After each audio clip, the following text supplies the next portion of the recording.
18 সালের নির্বাচনে তিনজন নায়ক ছিল। একজন ছিল বেনজির আহমেদ সাহেব, তৎকালীন আইজিপি।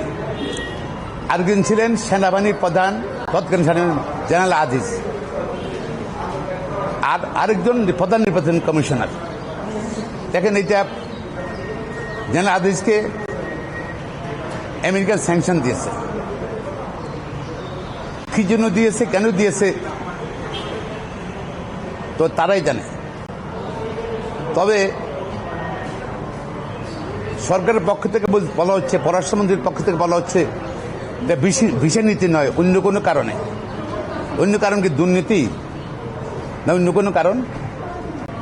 দুদক তো কোনো কথা বলছে না। আর বেনজির আহমেদ সাহেবকে এত সম্পদের মালিক চিন্তা করা যায়? এই সবই কিন্তু 18 সালে এই সরকারকে, বর্তমান সরকার অবৈধভাবে নির্বাচন করে দিয়েছে, পুলিশ বাহিনীকে ব্যবহার করে এবং আমাদের আইন শৃঙ্খলা বাহিনীকে ব্যবহার করে। এই দুটো দেখেন, এই সরকার ক্ষমতা থাকতেই তাদের পরিণতি দেখেন। আর আরেকজন বাকি আছে, সেই সময় প্রধান নির্বাচন কমিশনার। এরপরে আসবে, আমি মনে করি তারও সম্পদ হিসাব দেখা উচিত। দেখুন, তারও এরকম অনেক অবৈধ সম্পদ আছে।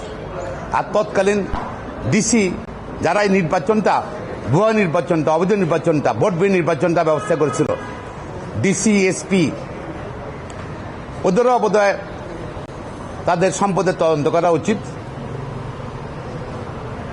আমার মনে হয় কিছুটা হলে জাতি সান্ত্বনা পাবে।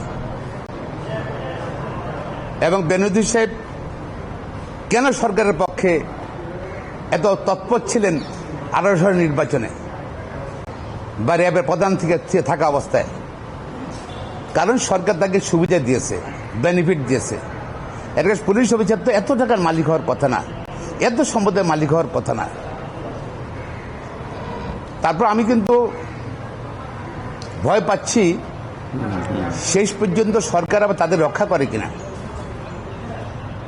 আওয়ামী লীগ সরকার একটা গুণ আছে, যারা ওদেরকে সাহায্য করে অবৈধ কোনো কাজে, বিশেষ করে নির্বাচনে, ওদেরকে প্রতিদান দেয়। প্রতিদানটা হয়তো শেষ পর্যন্ত আবার তাদেরকে খালাস করে দেয় নাকি। দুদক থেকে যদিও সিজ করেছে সম্পত্তি, শেষ পর্যন্ত দুদক কি করে, কারণ দুদকের বিশ্বাস করতে পারবেন না। ইংল্যান্ডে যেরকম এই বৃষ্টি, এই রোদ আনপ্রিডিক্টেবল, বাংলাদেশের দুদকে একই অবস্থা। তারা কারো দেখেন, তারা কিন্তু ঠিক নাই, এক এক সময় একই রকম অ্যাকশনে যায়, সরকারের সঙ্গে সঙ্গে তারা নড়াচড়া করে। তো আমি মনে করি আরও যারা কর্মকর্তা আছে, ডিসি আছে, নির্বাচন কমিশন আছে, সেই সময় তাদের ব্যাপারে তদন্ত হওয়া উচিত এবং দেশে গণতন্ত্রের স্বার্থে এবং আমাদের আইন শৃঙ্খলা বাহিনী, আমাদের রাষ্ট্রীয় যেসব সংস্থাকে সরকার অবৈধভাবে ব্যবহার করেছিল ক্ষমতা আসার জন্য 18 সালে, তাদের ব্যাপারে তদন্ত হওয়া উচিত।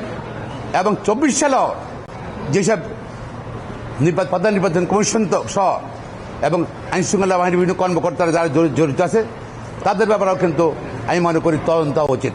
সবাই দেখবেন যে তারা সরকারের যে সুযোগ সুবিধা দিয়েছে, অবৈধ অনেক সম্পদ পাবেন সনামে বেনামে। আমি জানি না সরকারি ব্যবস্থা করবে কিনা, বা দুদক সত্যিকার অর্থে যদি স্বাধীন হয়ে থাকে এবং যদি অনেক আগে একজন দুদকের চেয়ারম্যান বলছিল দুদকের দাঁত নাই, দাঁতবিহীন দুদক, দাঁত উঠছে কিনা জানি না। যদি দাঁত উঠে থাকে, যদি আমি মনে করি রাষ্ট্রীয় যেসব নির্বাচন, রাষ্ট্রীয় যে কর্মকর্তারা তারা যে অন্যায় করছে সে ব্যাপারে তদন্ত হওয়া উচিত।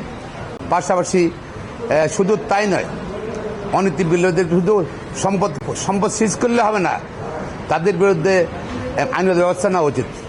এখন বোট ক্লাবের কোনো খবর আসে নাই তো, বোট ক্লাব, পরিমণি, সেগুলোতে এখনো কোনো বেনজির সাহেবের, সেগুলো নিয়ে তো এখনো খবর পাচ্ছি না। আমরা জাতীয় অপেক্ষা করতেছি বোট ক্লাবে কি হচ্ছে না হচ্ছে, বোট ক্লাবের মালিকানা কে, কি করছে না করছে, সেগুলো জানার জন্য।